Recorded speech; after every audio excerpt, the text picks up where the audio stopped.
Called my buddy. He's the police chief of Dunsmere here. So he says, why don't you come up here? And I said, where are you? And he goes, not Shasta, Dunsmere. So I got in here at night, you can't see anything. The next morning, about 4 o'clock, come up here to Maryland. It was an old coffee spot, nickel a cup. Of course, you got a full shot of the mountain. I've never seen anything so beautiful. And Vern says, you better close your mouth, you're gonna catch a fly. Anyway, by the end of the day, I had a job. I called my wife, I said, pack it. I said, we're leaving LA.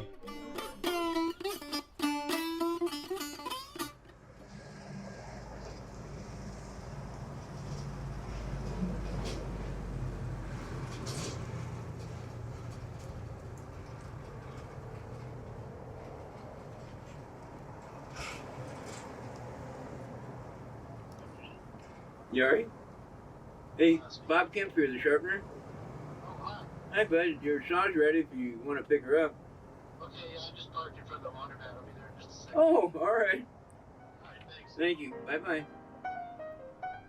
I got a job as a mortician. That was the only job.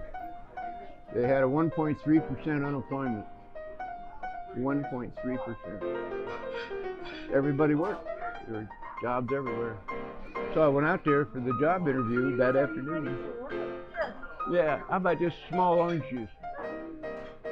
The guy that owned it, Gordon Folletta, took me in the prep room where the bodies were, and he pulled back a sheet on a customer, and he said, does that bother you? And it was an automobile accident, rather graphic. And I said, no, it ain't me. So he says, you're hired. And anyway, so we had a guy, and he had his face tore off by a car on the freeway, just being stupid. And a cone fell over. Instead of using a shovel to pull the cone back, he reached over, and it just the mirror on the truck. A 17-year-old kid was driving. It just tore his face off from the right ear to the left ear. His face was sitting on his shoulder. So we had, me and my partner, we had to go out there and remove all the remnants. It's a state law. Yeah. So we were out there and it was hard. We were going around in forceps picking pieces of meat off the divider and stuff. And you couldn't find them because they're the same colors. So I told my partner, Dean, I said, why don't you wait till the sun comes up and the flies will find it for us. So and that's what happened. The flies landed on the body parts. Now, if you don't want me talking about this while you're eating, just we can skip it. Hey, got a strong stomach. I'll be fine. So we were in the prep room, me and George, and he was 80 years old then. And the doorbell rang on the mortuary, and here it's his wife. And so they come and got me, and she says, I just have one request. I want to kiss my husband goodbye. I said, that's not possible. I said he had an extremely graphic, violent death. And she says, well, that's all I ask. Every morning for 29 years, I got to kiss my husband goodbye, and this is the only morning we didn't kiss him goodbye. I said, all right. So I went back in and saw George. He says, what's up? So I told him. He said, go tell her he'll be ready by 4 o'clock. I said, he has no face. He goes, he will. So I went back out and I told his wife, I said, be here at 4 o'clock. I said, you can kiss your husband goodbye. I went back in and I had no idea. I couldn't even imagine. I mean, no chin, no nothing. So George says, okay, just do what I tell you. So they have different tools you use, like tissue builder. So we started forming a face, started making a face. Forming the chin, the cheekbones, the nose, and all this. We took bones and stuff off his hip, and formed the bone in the forehead. We pulled his face back over and anchored it in It was something. It just wasn't right though. It looked like a mannequin. So I told George that. I said, "This something's wrong." He goes, "I ain't done yet." And he says, "You know, out there in the shop, you got those scrub brushes that you clean parts with and stuff." I said, "Yeah." He says, "Go get that and bring it in here." So I went out to the shop and brought it back, and he put a rubber band around the bristles of this. Then he cut it, the bristles, and he took that and he pushed it in the tissue builder, and it made dimples and it made follicles. It looked like the guy was sleeping. Wow. I ain't kidding you. From no face till, sure enough, 4 o'clock. His dear wife come there, and we had him in a casket, and she got to hug and kiss her husband goodbye.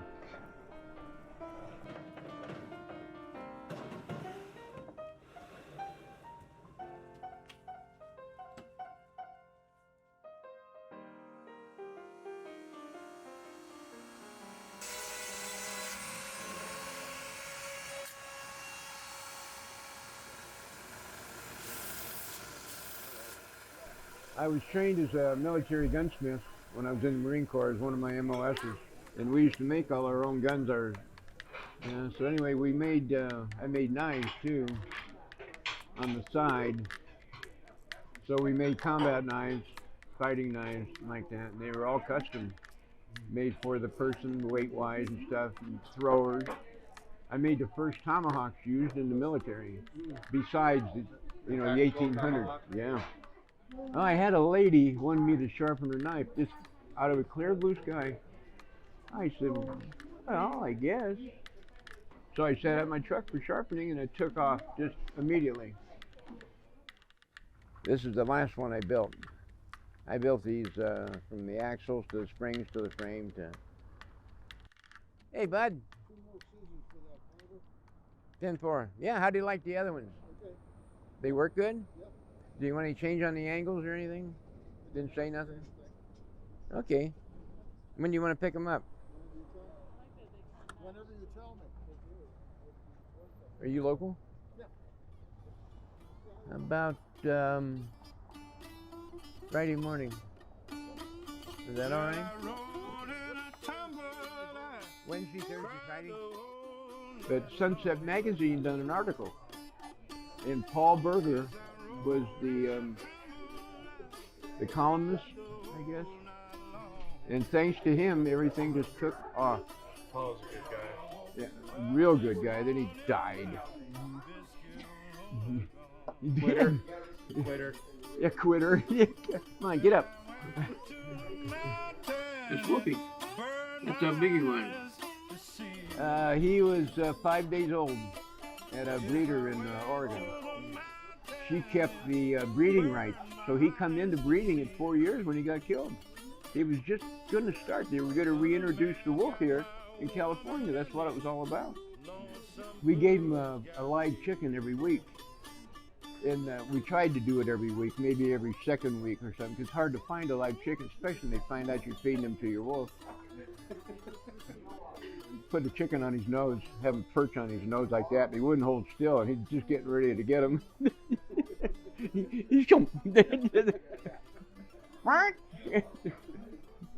Well, we had these Asian people that would come in, just something about, they loved pictures, but they loved Wolfie because he was tame.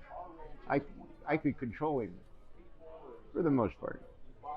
They would put their heads inside his jaws, because his jaws would dislocate, and they put their babies' heads in it. I said, "Great, a sacrifice." Anyway, it's what they did. The wolf coven. Yeah. They really would. I asked them not to do it, and Wolfie loved it. He loved the attention. He'd sit there and lick them. I said, "He's tasting them." I said, "I'm not joking." "Oh, you're funny." And I said, "No, I'm not." Or I'm ordered. That's my favorite sweet pea. Want some coffee? I can't. No, I'm good on coffee. Honey. Coffee? Oh yeah, you're already here. So anyway, we were talking. He says, "Bobby," he said, "You ever get wounded?" And I said, "Oh, hell yeah." He said, "Where'd you get it?" And I got shot in the back. He said, "You got a bullet in your back?" And I said, "Yeah." I said, just above the first lumbar, going into the thoracic. And he goes, how'd you do that? And I said, we're in conflict. I said, I was returning fire to the enemy. I said, all the NBAs and stuff, I ran out of ammunition. I had to go to my trenching tool, my K-bar. I said, I had to defend my troops and stuff. I was saving lives. And he goes, good God, Bob. He says, really? I said, no. He says, you're a goddamn Marine. He says, you lying pile of shit. I said, yeah. He says, how'd you get shot? I said, I was on the rifle range. The guy flipped out. Really? Yeah. Got a brand new M14 and wasn't going to go to Vietnam, so he started shooting people. It's right next to his spinal cord. Still is. They didn't have the technology to remove it. Now they want to do it. I said, you ain't touching nothing. I can still walk somewhere. And how long were you in the Marines? 4 years. A little bit over. I had some bad times. No, I had to serve time when I would leave without a Liberty card. Oops. Oops. Yeah, I did. I'd come back and they'd have a duty NCO Sunday night, and you got to give them your Liberty card back, unless you're an E4 or above, and I wasn't E4 yet. So they said, you're in trouble, Kemp. He said, I said, what's new? That was another thing. I got in a fight with the platoon sergeant, Willie F. Simmons. Anyway, he had it in for me, and he was on me. And I told him, I said, out back. So I went back there and just whacked him. I buried him in the sand at 29 Palms. So we all left, went on Liberty, and I come back, and the duty NCO said, you're really in it this time, Kemp. They tried to get me for striking an NCO during wartime, death by hanging. Jesus. Yeah, they want to make an example of me. They got a thing they call requesting mast, M-A-S-T. And any Marine can do it. You can request mast all the way up to the commanding general in the Marine Corps, which I did. I was a 4.0 Marine. I was a Marine's Marine, they called me, because I was perfect. He said, go in the room there and report. So I went in there and I said, Marine 1989555, my serial number. And here's the Marine Corps Sergeant Major. There's nobody higher, not even the general. And he says, tell me what happened at 29 Palms. And he said, if you lie to me, he says, you'll never walk out of here. You take people with their words when they say that. Yep. So I told him everything had happened. Told him about Simmons, told him what he was like, what he did. And he says, well, how do you wind up with 2 broken arms and 2 broken legs? I said, well, I have friends. They had a Foot Locker size of this table, and it's got all your gear in it.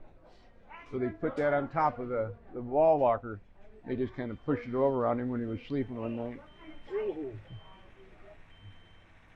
And so I was in there 30 days to the day that he found me innocent. But I had to make up that 30-day bad time. The only bad thing, just because I wouldn't go with them to Vietnam, I knew they were going back over. I told him, I said, I'm going home and getting married. I got a job with my dad. So December 18th, 1964, they called the company out, and 272 men, the Tactical Operating Company. So they called me out, gave me my DD-214, my separation papers, and they called the company to attention.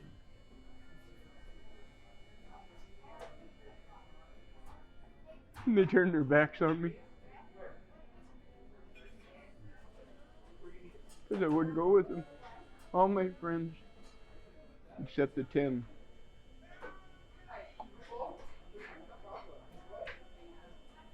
That really hurt.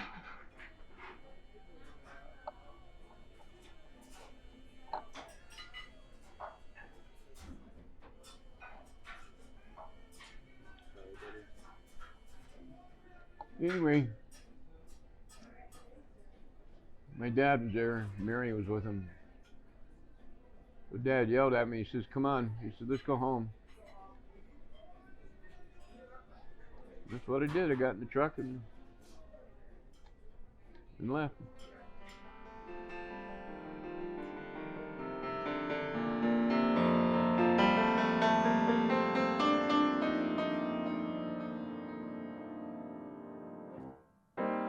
Yeah, it's fun to crash it every now and then. It doesn't hurt like you would to Dodge. And I told Mary that on the phone, and she says, "My truck okay?" I said, "Oh, yeah, fine."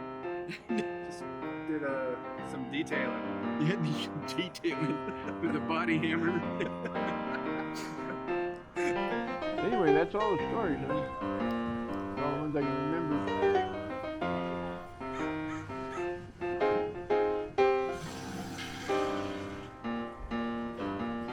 Back later.